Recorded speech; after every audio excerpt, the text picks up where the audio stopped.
अस्सलाम वालेकुम। आपका मेज़बान जुनैद जानी आपकी किस्मत फिर दोबारा हाज़िर हो गया है। आप देख रहे हैं पंजाबी साइकिल।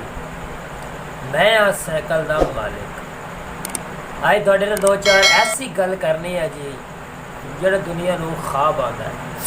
ख्वाब की तमीर कोई किस्म का ख्वाब आवे उनकी तमीर जानने वास्ते मेरा दोस्त मुहम्मद अली मेरा उस्ताद मुहम्मद अली खिजर उनके को जान सकते हो। कोई ख्वाब होवे कोई ख्वाब होवे ख्वाब की तमीर लैनी मुहम्मद अली खिजर को मिल सकती है। उस चैनल का नाम है ख्याल टीवी। ख्याल टीवी को जाओगे तू ख्वाब की तमीर मिल जाएगी। ख्याल टीवी ते जो भी ख्वाब की तमीर होएगी, ख्वाब पानी वाला आ रहा है, ख्वाब जड़ा मर्जी आ रहा है, तो ख्वाब की तमीर मिल सकती है जी।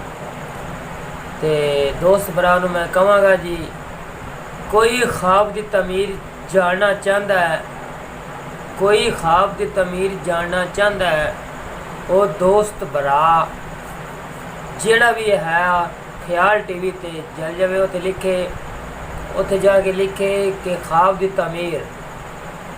तमीर लिखेगा यूट्यूब ते वो आ जाएगी। उन्हें फिर चंगी तरह वीडियो को सुनना है, सुन के फिर उन्हें वेखा कि जड़ा जड़ा तेन ख्वाब आएगा उस ख्वाब की तमीर लिखी हुई है। तो पता लग जाए कि मैं आ ख्वाब आया तो मेरे ख्वाब की तमीर ये है। तो बड़ा आसान है ख्वाब की तमीर जानना, इन्ना औखा नहीं है, बहुत ही आसान है कि ख्वाब की तमीर जानना। तो यूट्यूब पर जाओगे तो ख्याल टीवी तो लिखोगे, ख्याल टीवी आएगा, ना चैनल सबसक्राइब कर लोगे तो नाले ख्वाब की तमीर जान लोगे।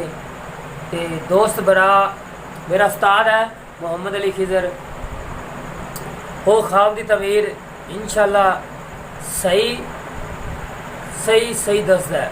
कोई गलत नहीं ख्वाब की तमीर आएगी। जादू टोने का भी जिन किस तरह मरदा है, जिन किस तरह अपनी मौत का दसदा है, ये सारिया ख्याल टीवी पर जाओगे तो सारी वीडियो लभ जाएगी।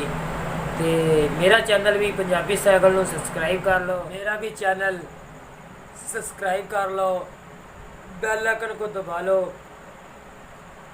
तो गरीब पंजाबी साइकिल जिन्ना भी चलाओगे चलेगा, अपनी हिम्मत से चलाओगे तो मैं अपनी हिम्मत से चला रहा इंशाअल्लाह।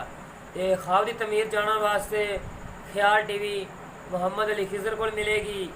तो मैं अज तुम दस रहा जी मुहम्मद अली खिजर को ख्वाब की तमीर मिल जाएगी। तो सानू दिओ इजाज़त, फिर कल मिलांगे नवी वीडियो लैके। अल्लाह हाफिज़।